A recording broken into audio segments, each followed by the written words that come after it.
My name is Roy. So Mr. Tan Kim Lian has given you a broad overview of the tax structure in Singapore, and he has also asked the question whether the system is fair. So I think we will touch a bit more about this in this presentation. So Mr. Leong Zihian and I have written a 10-part article on how much tax Singaporeans are paying. So I'm going to give you an overview of that, and then I will go into a bit of the budgetary issues in Singapore. Okay.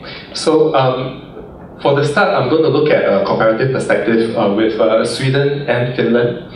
We look at Sweden and Finland because they are the countries which pays the highest tax, and Singapore is known as the country which pays the lowest tax among the high-income countries. So we'll look at that, and also because the Sweden and Finland, the Nordic countries, they are also the happiest countries, most innovative, most productive. So let's compare Singapore with them. Okay. If you look at personal income tax, it has always been known that Singaporeans pay a low personal income tax, right? We pay 10% of the total proportion of GDP. Total amount of government revenue. Okay, so and then if you look at Finland and Sweden, they pay 34% and 40% respectively. So in comparison, it looks quite low, right? But the thing is, when you compare with indirect tax, Singaporeans actually pay 3.5 times more into indirect tax, whereas for Finland and Sweden, they only pay 1 time more into indirect tax. So we're paying a lot more tax in that sense. Okay, and then if you look at Social Security or CPF, we actually pay 3 times more into CPF, whereas in Finland and Sweden, they only pay 1 time more and 0.5 times more in Finland and Sweden respectively. So again, we are paying a lot more into CPF. There might be a question about whether CPF is our money, so I'll touch a bit on it later, okay? Because it's not our money.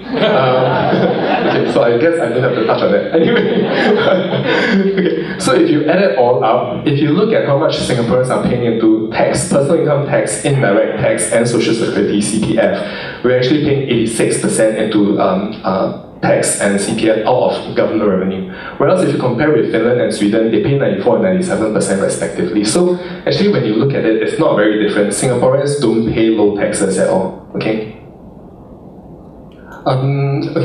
Why is the issue of low tax important? The issue of low tax is important because we then need to put social protection into perspective. The government is spending money back to us for transport, healthcare, etc. Are they spending enough? So this is the backdrop for that. Okay.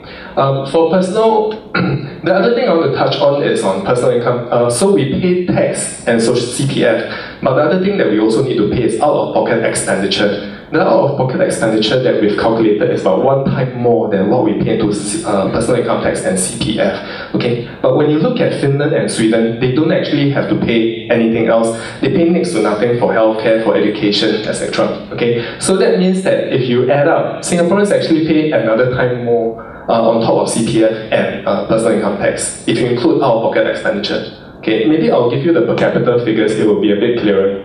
Okay, we've calculated that this is out of the resident population of each country. So if you look at personal income tax, Singaporeans pay per capita 2,000 into personal income tax, whereas in Finland and Sweden, they pay about 10,000 and 15,000 per capita into personal income tax. Then if you look at CPF, Singaporeans pay 3 times more, so that's 6,000. And in Finland and Sweden, they pay 7,000 and 6,000 per capita. So actually when you look at it, it's not very different when you look at CPF, okay? We'll add up more. So when you add up personal income tax and CPF, we actually pay 8,000 in total. And then in Finland and Sweden, this is 17,000 and 21,000. Okay, and when you add in out-of-pocket expenditure, which I say is about 1 time more than what we pay to personal income tax and CPF, right? So that's 8,000 again. So if you add up how much we actually have to pay out of pocket, okay, so Finland and Sweden, they don't have to pay anything else more. So if you add up how much we pay out of pocket and then with personal income tax and CPF, we actually pay 16,000. And if you compare with Finland and Sweden, they pay 17,000 and 21,000 per capita, which means that we are not paying that much different from them. I think the question that we have to ask too is, because right now Singaporeans have to pay out of pocket for healthcare, for education, but for the Nordic countries, they pay everything into tax and CPF, Social Security, but they get back in return free healthcare, free education, etc. But in Singapore, it's estimated that perhaps 40% of Singaporeans are not able to buy private healthcare insurance, which means they fall out of the system. The thing in Singapore is that it's very unequal. Because there's very low taxes, the rest of the money comes out from our own pocket. But because a lot of the poor and the low income and low middle income, they cannot afford, so they fall out of the system. So the question we have to ask is, do we want a system where the government consolidates the money, a responsible government consolidates the money and redistributes it so that even the low income, middle income, and high income can also benefit. In these Nordic countries, how they work is, regardless of your income level, you do get a subsidy that is fair and that is affordable for you in that sense. So the question now is, should we want a system that's more equal, or a system that's so unequal that the low income and the lower middle income fall out? Okay, can I? Okay. Okay, the next thing I'm going to look at is how much the government pays back to us in social protection. In Singapore, the government gives back in social protection $10,000 per capita. Okay, in Finland and Sweden, the government gives back $24,000 and $28,000 per capita. Okay, and if we add in indirect tax into what we pay, so personal income tax, CPF, out of pocket plus indirect tax, we pay about $22,000. And in Finland and Sweden, they pay $27,000 and $36,000 per capita. So if you look at how much the government gives back in social protection as a proportion of that, the government only gives back 43% in Singapore. But in Finland and Sweden, the government gives back 89% and 79% respectively, which is a lot higher. Okay, so if the government is spending as much as what the Nordic countries is spending, they should be giving back about $18,000.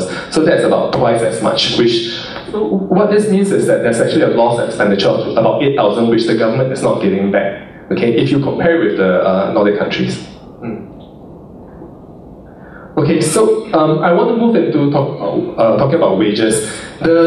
We need to look at how much we pay in taxes in perspective. So we pay as much, almost as much as the Nordic countries into tax and CPF and social security, right? But if you look at wages, in Singapore, Singaporeans, out of the total GDP, Singaporeans only get 42% of that back into wages. Okay, but in the Nordic countries, the governments, the people would get like 60% wage.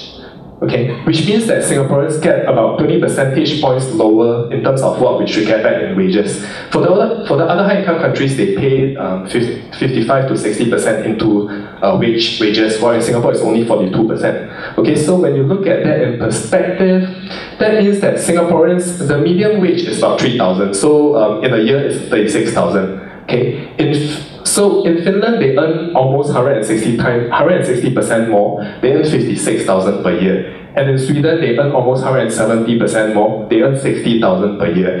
So now we pay almost the same as what they do into personal income tax, CPF, out-of-pocket expenditure, but we get a much lower wage. So what that means is that we spend 65% of our wage paying for all these things, whereas in Finland, they only need to pay 47%, and in Sweden, they only need to pay 59%. And so we pay the highest proportion, and we have the lowest. The purple bar is how much we have left. Even if you just look at the purple bar as compared to this proportion, you can see that our purchasing power is very, very low. Because we are paying almost the same, but because our wages are so low, our purchasing power is also very low. A study done by UBS in 2011 ranked Singapore as having the lowest purchasing power, which is almost the same as Kuala Lumpur, which is actually about, we are 4 times more richer than them by GDP per capita, yet we have the same purchasing power. So that's very bad. Okay, so the next question we have to ask is, are Singaporeans being treated fairly? Okay, in terms of wages, let's look at it. So if you look at, this is a yellow box, you can't see, but it's the whole of the total income in Singapore. So if you look at how much the richest 1% earns, the richest 1% actually earns as much as the poorest 40% in Singapore. Okay, this is a bit also, actually the divide is even further now. Okay, and then if you look at how much the richest 5% earn, oh by the way, for the richest 1%, the real median income is $2.1 million. So you can kind of guess who's in the top 0.1% in Singapore. Okay, then for the richest 5%, they earn as much as the poorest 60% in Singapore, and for the richest 5%, they earn about $15,000 and above. Okay, so you can also kind of guess who's in the richest 5%. Okay, and then for the richest 20%, they earn as much as the poorest 80% in Singapore. So that means the divide is quite big. The poorest 80% actually takes about 50% of the income, whereas the richest 20% takes the other 50%. The divide is, what the problem is in Singapore is, even though our median wage is the lowest, for the high income earners, they actually earn the highest wages in Singapore, and the low income earners earn the lowest wages in Singapore. The divide, the disparity is the widest in Singapore as compared to all the other high income countries. Okay. So that is why income inequality, like Mr. Tan Kim has said, is highest in Singapore as compared to all the high-income countries. And also poverty rate, as we've calculated at 26%, is also much higher than all the other countries. Poverty rate in this instance is half of the median wage. Median wage is about 3,000 now, so half of it is anyone who earns below 1,500 is living in poverty. Okay, so that's 26%. We will take a look at the specific wage that each people are earning. So these are 3 Singaporeans. The low income earner earns about $800 per month. The medium income earner earns $3,000, and the high income earner earns about $15,000. Okay, and then in a year, the low income earner would earn $9,600, the middle income $36,000, and the high income earner $180,000. Okay, so we calculated how much they need to spend for the basic necessities. So for tax, Singaporeans, the highest income earner pays about 20%. Singaporeans pay about 36% into CPF, employer 16%, and employee 20%. Okay, for food, we estimate that a person spends $15 per day, transport about $100 per month, housing about $600 per month for $300 for a 4-room flat. Healthcare, we estimate about $1,000, and education $2,000 for 2 school-going children in university and polytechnic. It's actually a lot higher, but we put in a low estimate. Okay. This is how much they pay in a year, 20% to tax for the highest income earner. By the way, there's no discrimination for high income earners and low income earners, etc. I'm pointing out the specific scenario in Singapore, so there's no, there shouldn't be a distinction, because the system is fair, regardless of whether you're low income or high income earner. It's a fair system for all. Do I make sense? Okay, anyway, we'll go on. So for CPF, sorry. Okay, so for CPF, the employee CPF is 20%. So out of their wage, we just look at it as 20%. Okay, how much they get in wages and how much they pay to CPF. Okay, and then for food, they will pay about 5,400 a year, 1,200 a year for transport, 7,200 a year for housing, and for healthcare and education, it's 1,000 and 2,000. So if you look at how much a low income earner spends, just to put it into perspective, tax is $0, CPF is about $1,920, but for food we put in a lower estimate because they are poor, so we put it as $3,600. Okay, and then for housing we put it as $1,200 because they are renting HDB flats, so that's about $100 per month on average. Okay. Yeah. Okay, so for the low-income earner, they would pay about 20% into tax and CPF. For the middle-income earner, they would pay about 21% into tax and CPF. And for the high-income earner, they would pay about 15% into tax and CPF. So that means that for the low-income and the middle-income earners, they actually have a much lower purchasing power because they pay out a higher proportion of their wages into tax and CPF. Okay, so how much would they have left? For the low-income earner, after accounting for all this, they actually go into a debt of more than $1,000. But for the middle-income earner, they earn about $12,000 a year. They save about $12,000 a year, and for the high-income earner, they save about $135,000 a year. Okay, and if you look at, say, that means that for the low-income earner, they have to forgo some form of expenditure. So for them, they might have to forgo education, for example. Okay. Now, if you add in the other, say if the couple has 2 children, so they have to spend more for another children, they have additional expenses of food and transport, and they might have to buy insurance because the current Medisave and Medishield does not provide 100% expenditure coverage for Singaporeans. You do have to buy private insurance. So we estimate about $2,400 for the middle income and high income earner. Okay, so how much will they have to spend? It's about $4,800 for the low income and $9,000 for the high income and middle income earner. And again, when you look at how much they have to save in total, the low income person actually goes to a debt of more than $6,000, whereas the middle income earner will only be able to save $2,000 or $3,000 in a year. Okay, that means that for the low income earner, they have to forgo education, they have to forgo healthcare. So what this means is that possibly about 50% or more Singaporeans would never be able to save and retire. Okay. Okay, let me think. I'll just quickly go through this. So for the middle income earner, I've talked about how the disparity is the widest. In the other countries, the disparity is a lot smaller between the income levels. Okay, for the middle income compared to the low income, they earn about 4 times more. For the high income earners, they earn about 19 times more than the low income. Okay, and if you look at how much they have left in a year, this is how much they have left, and how much they have left in a month. For the high income earner, for the low income earner, they won't be able to save at all, but for the high income earner, they actually save more than what a low income earner earns in a year. Okay, and then if you look at additional luxury items, the only middle income and low income earner would not be able to purchase them, but for the high income earner, they would still be able to purchase and have a huge savings left over. I think the point here to make is that the income disparity is wide in Singapore. Should we narrow it so that the low income earners can get higher wages, so that the purchasing power across the board is also rises? Okay. I think so. The next question is, what if Singaporeans are paid fairly? If Singaporeans are paid fairly, for the low income earner, instead of earning $800 a year, I estimate that they will earn about $2,800 a year, and for the middle income, they might earn about $6,000. Because for the prices and the cost of living that we have in Singapore, if you look at a comparative, a country which has a similar price level, they earn about twice the median wage that we do, $6,000.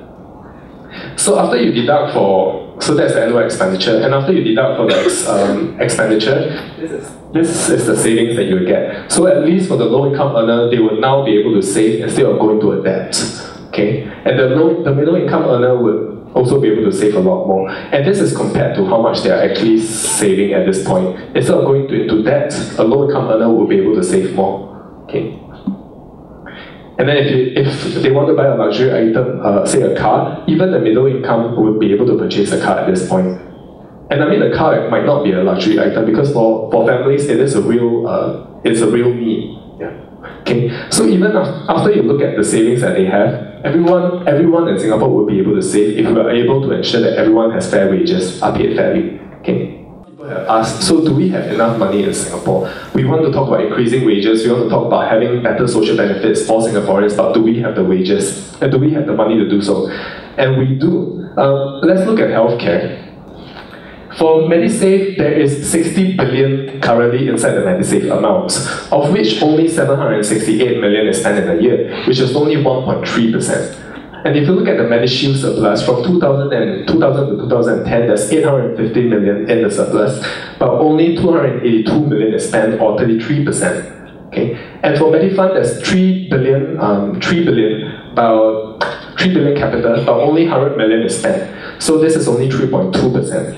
And if you add it all up, the total 3M amount that we have is nearly 64 billion, but we are only using 1.2 billion, which is about 1.8%. Okay, so that means that because we're only spending this 1.8% is only so out of total health expenditure, MediSave, MediShield, MediFund only accounts for 8.8%.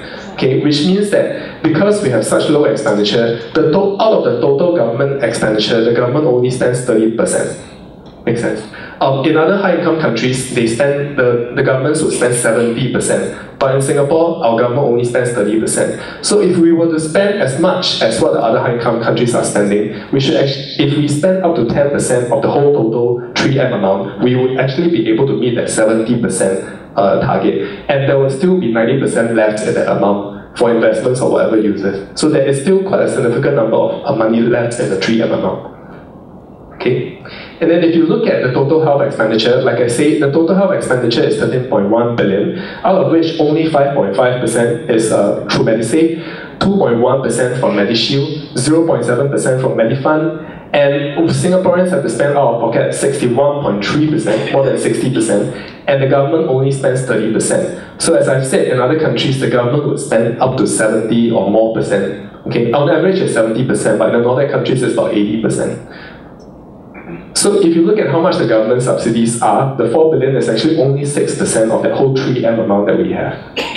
Okay. Next, we look at CPF. Singaporeans are only earning 2.5 to 4% of our CPF, but it's known that the CPF is invested in the reserves. The reserves are invested by Temasek Holdings and GIC. So GIC earns 6.5 interest per annum since inception, and Temasek earns 16% since inception.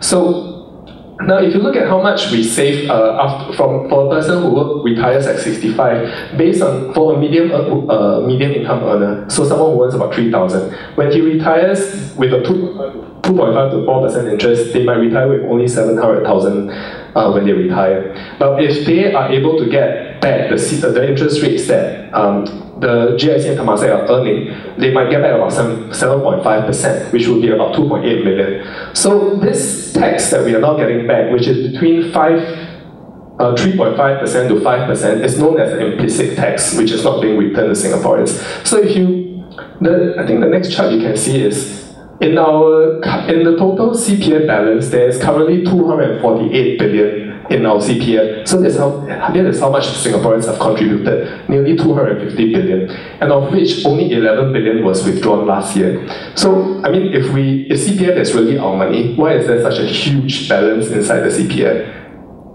Okay, and if you look at how much our CPF is invested in the reserves, and you look at who is managing the reserves and how much they have, the Monetary Authority of Singapore manages 320 billion. Temasek Holdings manages 215 billion, and JIC manages 360 billion. So in total, they manage about $1 trillion, of which of the CPF that we are putting in is helping to earn. So the reserves have a lot of money, but what about Singaporeans and our retirement funds? Where is it going? Okay. Then next, if you look at housing, a very quick example, say a 4-room flat is $250,000. Mr. Leong Su Hian estimates that the construction cost is about 40%, which is 100,000. So even with that, the 165,000 that we're paying is actually money that's being made, because it's known that the land costs next to nothing for the Singapore government. Okay, yeah. I think Mr. Leong will further elaborate on that. Yeah, and then I'll go into education. Education is, it was recently revealed a few weeks ago that tuition grants, the government gives 210 million in tuition grants for international students. Okay? And for scholarships, 36 million is given per cohort per year. Okay? So that's for per cohort. If you look at all cohorts, it will be about 144 million in a year. In total, if you add it all up, whatever the government is paying for international students for tuition grants and scholarships would be $400 million. If you look at the $400 million that's given back to Singaporeans, we will all be able to get, all the undergraduate Singaporean students will be able to get free education. All pre-university students before preschool will be able to get free education. And all preschool children will be able to get free education if you just look at the $400 million amount. So the question is, if the government is willing to spend that much money for international students, should they first consider spending that money on Singaporeans first, and then spend it on international students? Okay. Yeah. Now let's look at transport. This is the fare and non-fare revenue that's been collected in Singapore. And this is the operating expenses. Also, this is a fare. The light purple bar is a fare and non-fare revenue for SMRT and SBS Transit. The dark purple bar are the operating expenses for these two transport companies. You can see that whatever they collect in revenue from us is actually higher than their operating expenses, which means that Singaporeans fully subsidize for their transport operating costs. But if you look at the other high-income countries, the government would actually step in to subsidize perhaps about 50% of that cost. So again, where is the government's subsidy here? If you look at how much, how much Singaporeans are paying for fare revenue is about 130% more than operating expenses. This is known as a fare box recovery ratio. Only Singapore and Hong Kong has such a high ratio. For the other high-income countries, it's about 50%, which means that the government will step in to foot the other 50% of the bill. Okay. And then if you look at how much profits SMRT and SBS has earned from 2000 to 2013, they've earned more than $2.6 billion. So recently, the government announced, a few years ago, they announced that they will give the transport operators 1.1 billion for the buses. But if they have 2.6 billion, why are Singaporeans spending 1.1 billion in addition for that? And even if you see how much the transport operators would spend, if they purchase the buses by themselves, they will still have 1.5 billion left in profits. So that's still a lot of money. And if they are public transport operators, should they be earning such high profits? Okay, so I think that's pretty much it. What I want to say is that, do we have that money? If you look at how much we have in healthcare, transport, how much we are paying for transport, education, we do have that kind of money. It's just a matter of prioritization, whether the government is willing to prioritize the amount of government subsidies that they should be giving back. And we do have that kind of money, so it's about making sure that it's more equitably distributed. Okay? Make sense? Yeah. So the question is, are Singaporeans being treated fairly? And then are Singaporeans being taken advantage of? Are we being taken for granted? We are paying all that tax, but first we are not seeing it come back in terms of social protection, and next we're not seeing it being distributed evenly, and we're also not seeing it distributed as much as the government's responsibility should be. So I guess moving on, we will talk about the, I think Mr. Leong will share further about the stats, and then we'll talk more about the proposals and the submissions that the other government, the other agencies have. Thank you. I think that was wow, right? So I think all this data will go up somewhere, am I right? And it's already on TOC website, am I right? No. The part 1 to part 10? No. Oh, on which website? Hard Truth. Oh, the Hard Truth, his website. And Leong Sahian. So I think there's plenty there.